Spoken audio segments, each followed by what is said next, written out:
tarde. Eu sou Luiz Carlos Martins, sou professor da Universidade Federal do Amazonas e, nesse momento, também sou aluno do doutorado em Linguística do IEL, orientando a professora Suzy Ragazzi.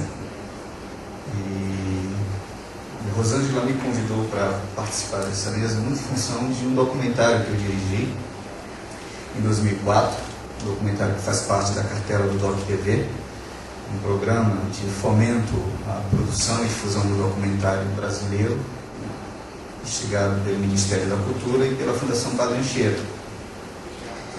E, obviamente, eu reconfigurei um pouco a minha fala em função do que também a Ingrid disse de né?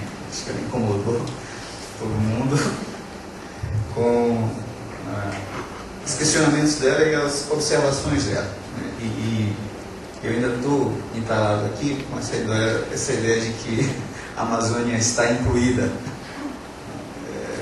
Eu acho que eu vou tentar falar um pouco da perspectiva de quem é uma amazônida, de quem viveu a maior parte do tempo na Amazônia, no Amazonas especificamente, filho e neto de ribeirinhos, e de como, na minha dissertação de mestrado, orientado também pela doutora Solange Galo, que está ali, eu percebi um pouco esse funcionamento de um certo discurso identitário ou desses processos de identificação que se dão numa comunidade ribeirinha. Eu vou exibir um pouco, um trecho do documentário para vocês e, a partir desse trecho, eu acho que a gente pode conversar algumas coisas, eu vou tecer algumas considerações.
Uma região bonita, né?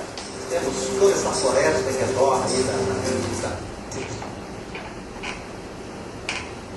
Esse ambiente de mata, de canamã, de som de sapo, de grilos, a mística da natureza.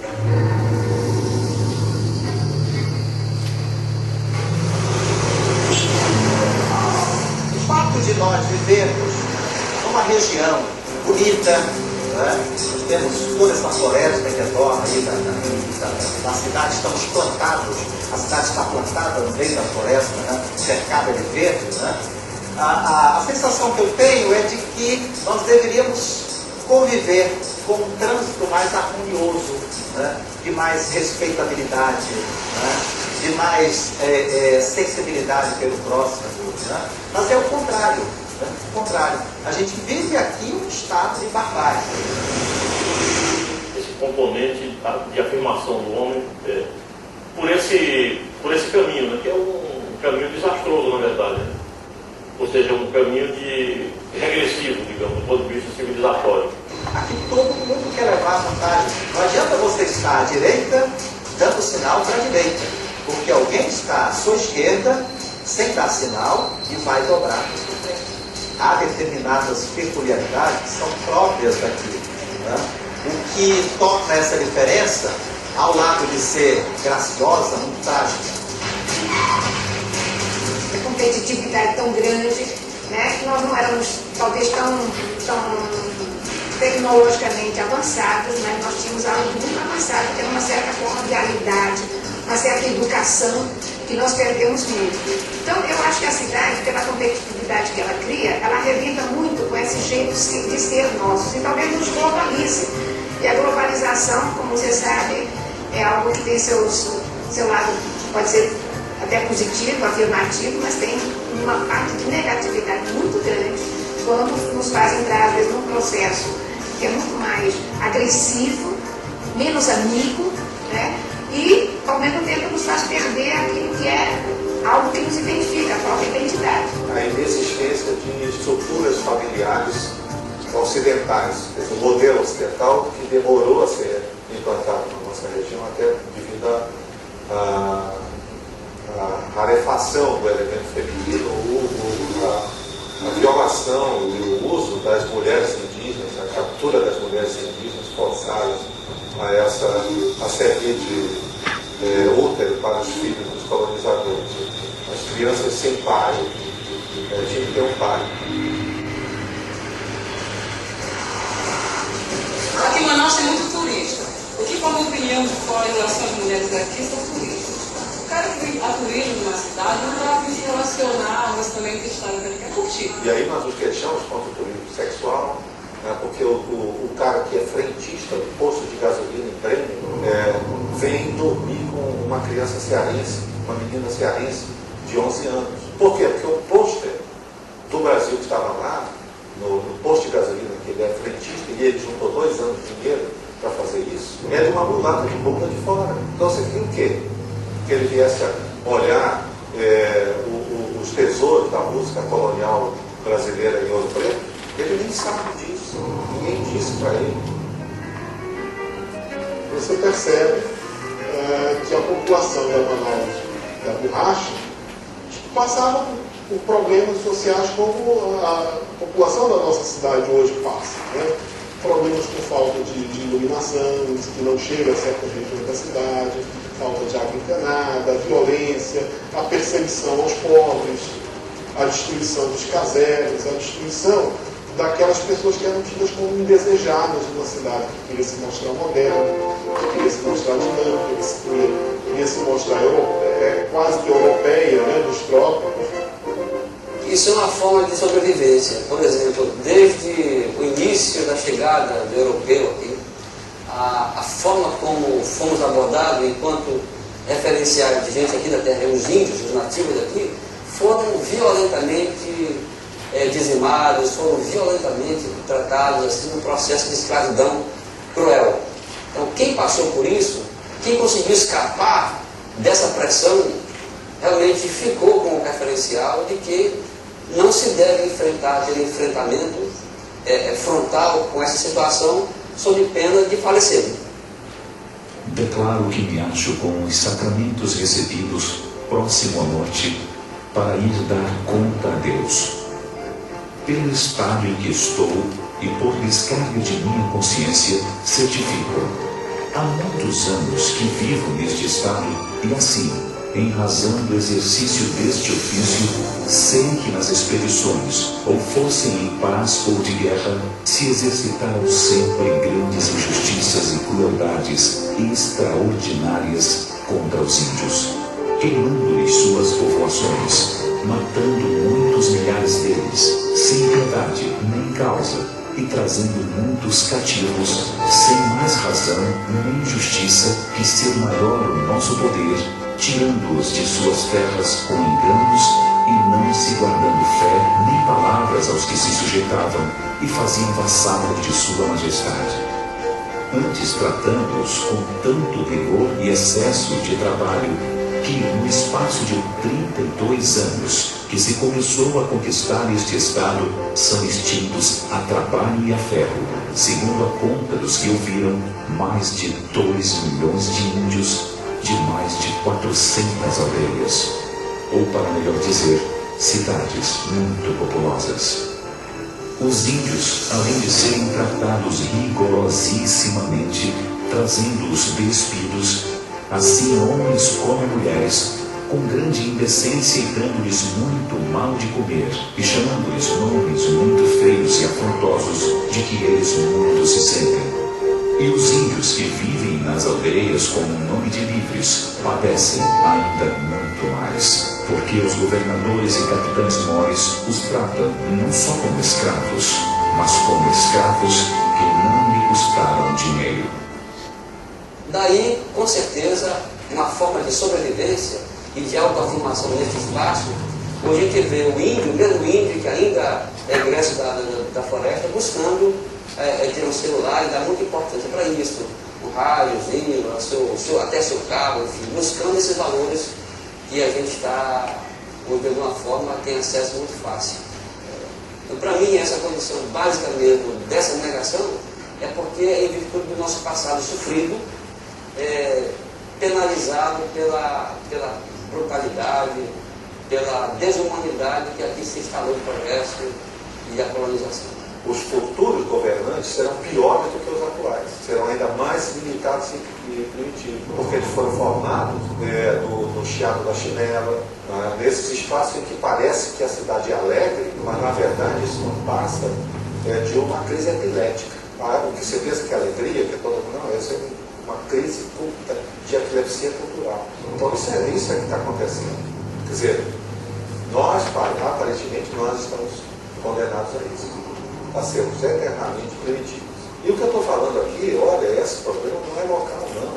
Se você for entrevistar um artista, um intelectual de Honduras, ou de El Salvador, ou do Peru, ele vai falar muito parecido. Porque parece que saiu de uma forma esse modelo de político que nós temos aqui. Um política, cleptocrata, só vê seus interesses imediatos, aposta na impunidade.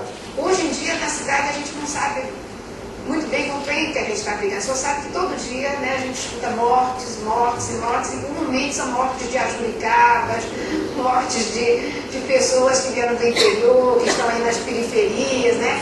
Quer dizer, é um Amazonas que está perdendo a população, está se esvaziando demograficamente com a vinda para Manaus, e eles chegam aqui e a violência os faz também morrer.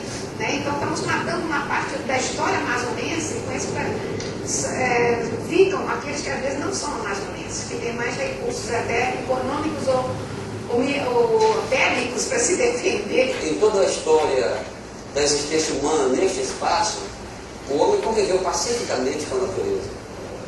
E dela extraiu todo o seu alimento, todo o seu sustento, a sua sobrevivência. E não há registro de depredação natural ao longo de séculos da existência humana.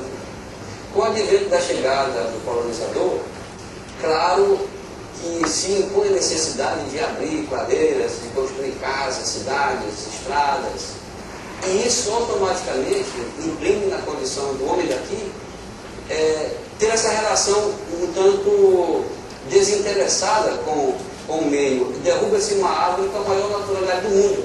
Vem pra cá, retira, subtrai o que dá para subtrair, porque não é meu. Né? E talvez a gente também esteja muito contaminado dessa ideia de que não é meu, de que a gente se apropria para subtrair, para tirar alguma coisa, mas que não é comum, não é partilhado, não é nacional, não é da nossa identidade. Tratar das coisas porque nos pertencem, porque vão pertencer aos nossos filhos, porque pertencem à comunidade, pertencem ao meu vizinho, né? Mas assim, eu tenho que tirar proveito disso, eu tenho que me apropriar disso da forma como é possível para mim me apropriar. Fomos selecionados, parece, pela globalização, como forma da redenção do Vale, que assim se falava nos anos 40, para criar 50 espécies, que era a Superintendência do Desenvolvimento do Vale Amazônico. A redenção do Vale aqui agora vai ser o turismo ecológico. Né? O turismo das cunhaturanga, dos bois, dos hotéis de selva, né? Das viagens, das aventuras ecológicas. Né? Então, a nós nos foi destinado ficar na primitividade. Na primitividade que eles imaginam, que é o intocável. Os paulistas e os cariocas não querem ser primitivos, então eles se rebelam contra isso, fazem um esforço para provar que não são primitivos, um esforço meio vão, porque a ação primitiva mesmo, do ponto de vista, não tem conversa, não tem a menor diferença entre nós e um artista paulista ou um intelectual paulista, todo mundo é primitivo, mesmo não tem conversa. quando nós chegamos em Nápoles, somos todos iguais, perante a ignorância dos países industrializados. A única diferença é que os paulistas e os cariocas fazem esforço para mostrar que não são primitivos nem atrasados. Nós temos feito um esforço para conservar essa imagem. É a questão do Narciso. Isso é uma coisa que também é um mito, né? O Narciso que se encanta pela sua própria imagem, mas que não sabia, não se reconhecia. Né? Então, também morre porque não se reconhece. Mas, assim, o quanto é difícil para nós da região seguir a máxima de que Narciso acha feio o que não é espelho, quando a gente tem muito fortemente a imagem do colonizador como aquilo que é certo, como aquilo que é forte, como aquilo que é o correto. Né? Então, como fica construir uma imagem de Narciso quando o espelho não reflete aquilo que é culturalmente valorizado? Né? O quanto é difícil poder se olhar nesse espelho, poder construir essa imagem que possa ser vista e possa ser agradável.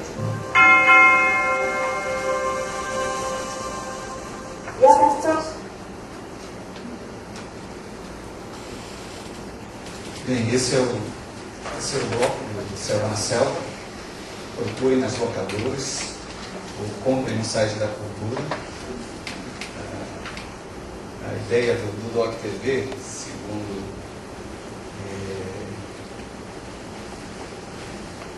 um dos organizadores, era criar um mercado para o audiovisual brasileiro. E o documentário está custando R$ 39,50. Eu consigo para vocês R$ 25. Com um atravessamento aí de um Paraguai. Mas enfim. Então, está nas locadoras, está em algum site, está no site da Cultura e algumas lojas de vendas de documentários vocês vão encontrar. Doc TV, Selva na Selva. A ideia do documentário, essa é a parte que a gente trata, o primeiro bloco fala sobre as Amazonas, como é que é o comportamento da mulher amazonense, como é que ela lida com a sua sexualidade, com o seu desejo, na sua relação com os homens, como é que esse discurso da Amazônia recobre essa subjetividade. Enfim, de uma certa forma eu cresci numa família de matriarcas e convivi com outras famílias com matriarcas e na hora de pensar isso eu coloquei essa perspectiva, né? No segundo bloco é o Boto. Quem conhece a lenda do Boto é aquele jovem rapaz bonito que aparece nas festas, nos bailes, nas comunidades do interior da Amazônia, seduzindo as mulheres, né, engravidas e desaparece. Né? E é isso também um pouco do papel do macho, né, assim, que é da civilização ocidental. As Amazonas hoje em dia, né, na globalização, estão aí em todos os lugares, tomando a frente, né, em todas as coisas, são matriarcas, as mulheres, enfim, dirigindo as relações, e os homens normalmente encantando e nunca estando presentes nas relações, né, sempre desaparecendo. Talvez presente de corpo, mas não de alma. Enfim, é uma leitura, é uma interpretação e a gente brinca com isso. No terceiro bloco, vocês viram aí, Amazonas e Boto, Apocalipse e Redenção. Eu quis brincar com dois discursos ou arquétipos, enfim, do que seria um local com dois que seria da civilização ocidental cristã. E na Redenção, alguns intelectuais e pessoas da região falam sobre que saída que elas veem para essas relações sociais de degradação na sociedade, degradação ambiental.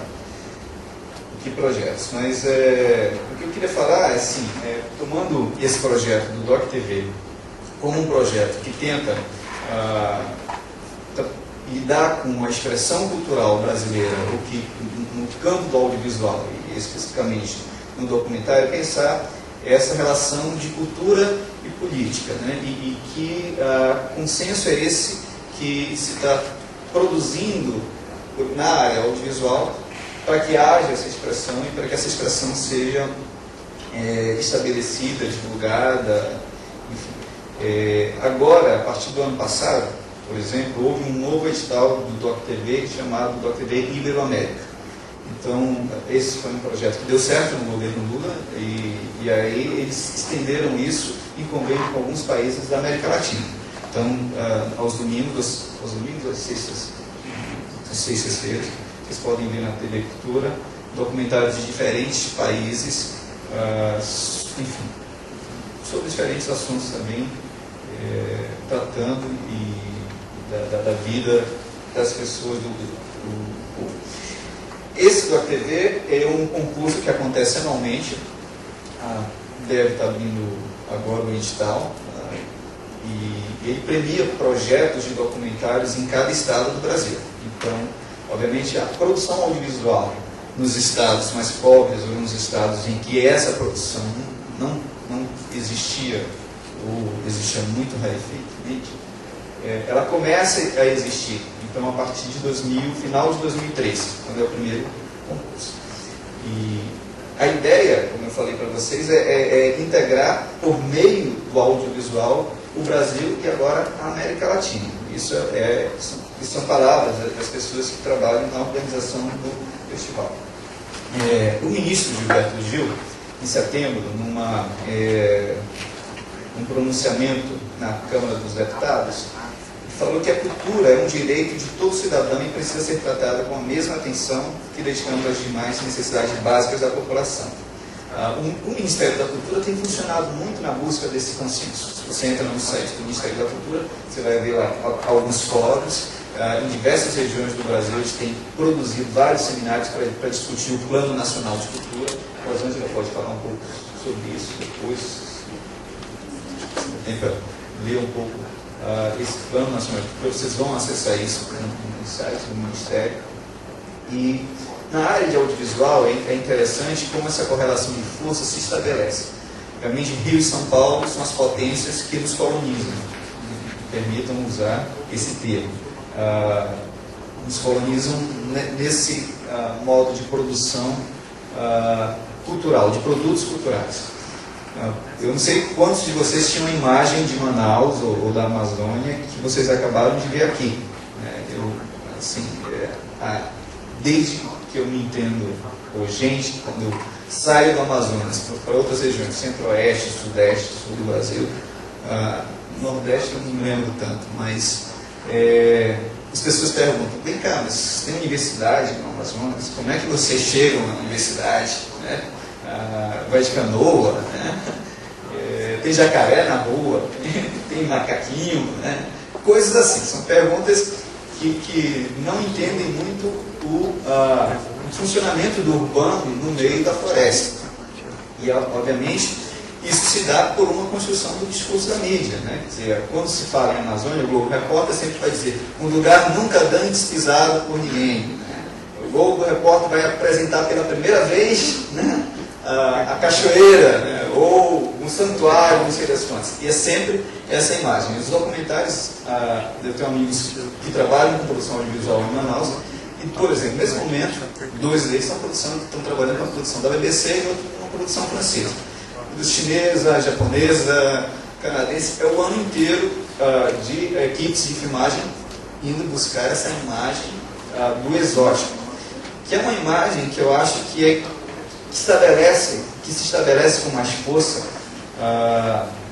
na sociedade brasileira. E aí, ouvindo o que a Eni falou hoje de manhã, e nos últimos trabalhos que eu tenho escrito, eu tenho sempre pensado na questão da inclusão. Esse trabalho, por exemplo, por que eu opto por mostrar mais a questão urbana, e a questão urbana afetada por um modo de funcionar imaginário que eu diria que vem da relação do caboclo, do indígena, porque era a minha necessidade, e não só minha, de várias pessoas que eu conheço, que vieram assim, nos últimos 3 anos, quando esse documentário sendo exibido na região, em alguns momentos fora dela, que me indagavam sobre isso. Né? Era uma forma de a gente querer sair do que o Márcio Souza chama do primitivismo, que é sempre reforçado, e que eu acho que nem é tanto reforçado por nós, amazônicos, mas muito mais para quem não é da Amazônia, e que vai à Amazônia e que constrói essa imagem, eu falei, atualmente pelo audiovisual, ou nos outros séculos por relatos, né, com a ideia do inferno verde, ou com a ideia do Eldorado. Então é sempre esse exótico construído. E, enfim, o Doc TV, então, é uma forma de a gente trabalhar essa expressão. Então, Rondônia, Roraima, Amapá, todos eles têm produzido seu documentário, tem sido exibido nacionalmente, esses documentários dessa cartela pelo país.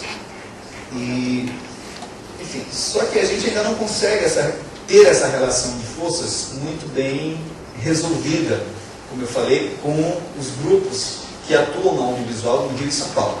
Então, o Ministério da Cultura fez um edital parecido, um edital nacional, para exibição no SBT. Então foram escolhidos 6 projetos. Obviamente foi escolhido um projeto do Nordeste, foi escolhido um projeto do Centro-Oeste, foram escolhidos 2 projetos do Sul, né? E o resto, assim, 1, 2, 3, e aí eram projetos do Rio e de São Paulo, né? Nenhum da região Norte. O Ministério da Cultura abriu agora, há pouco tempo, a Programadora Brasil, que é a ideia da Programadora Brasil, é fazer chegar a todas as telas a produção brasileira contemporânea e os filmes históricos da cinematografia nacional. Manaus foi um dos primeiros lugares que produziu cinema no Brasil, vocês sabem disso, com Silvino Santos. E aí eu peguei o catálogo da Programadora Brasil e fui olhar, dos 126 filmes, não tem nenhum da região Norte. Então, obviamente, tem da região Nordeste, região Sul, Centro-Oeste, Rio e São Paulo, está lá maciçamente, mas o imaginário brasileiro, o audiovisual brasileiro, disso que seria o consenso que o Ministério da Cultura constrói como consenso, obviamente ainda existe essa exclusão. Eu vou me dar o direito de usar esse termo aqui. Isso de várias maneiras, né? Eu queria, só para tentar finalizar algumas coisas, mostrar como eu tenho percebido essa relação de exclusão. Na minha dissertação de mestrado, eu peguei 2 minutos. Eu peguei um trecho de uma ata dessa comunidade do Lago Acajatuba. E o trecho dizia assim: hoje Acajatuba precisa ser reconhecido e ter uma comunidade registrada para a melhoria dos seus comunitários. E para conseguir recursos para todos trabalharem juntos e terem vidas melhores e poder participar da sociedade brasileira. E como não havendo nada mais a tratar, todos juntos encerraram a reunião, cantando uma canção de esperança de que tudo que foi tratado aqui nesta grandiosa reunião não fique só no papel, mas que seja cumprido tudo que foi acordado pelo presente.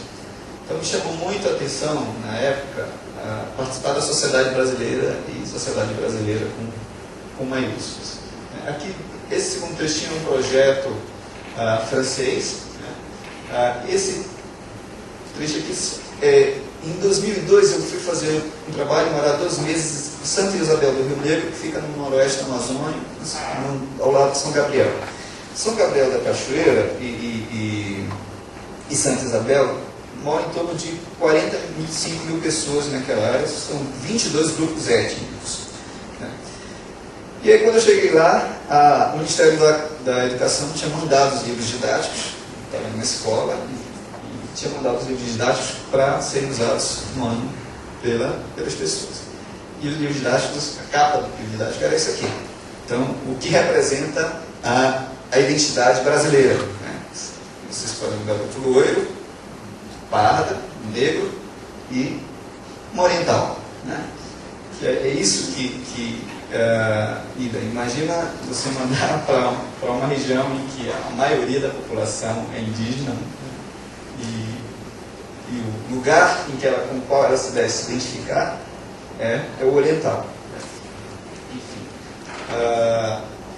bom, pegando o censo do IBGE, também a declaração, a gente vai ver também que os brancos são a maioria no Brasil, né, como todos nós podemos ver todos os dias. E pardos, indígenas, só 0,4% da população.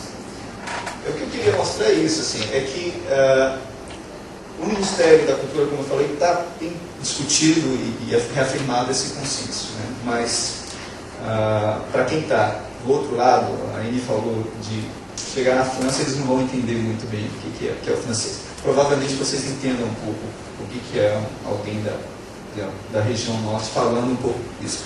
Mas quando a gente pensa de que esses indígenas, ou essas pessoas que moram nessa região, passam toda a sua vida lendo livros produzidos por intelectuais da região sudeste, sul, enfim, nordeste do Brasil, ouvindo música, vendo na televisão traços, rostos, tendo que se identificar com algo aí, procurando essa identidade, obviamente, né, que a mídia constrói, e não está o seu rosto, né? É desigual e aí é que a gente vai precisar ocupar. Obviamente, a gente começa a perceber, nos últimos 3, 4 anos, algumas coisas estão mudando nesse sentido, né? De se construir um lugar para o caboclo ou para o indígena, já nesse caleidoscópio aí. Mas é preciso dizer ainda. Obrigado.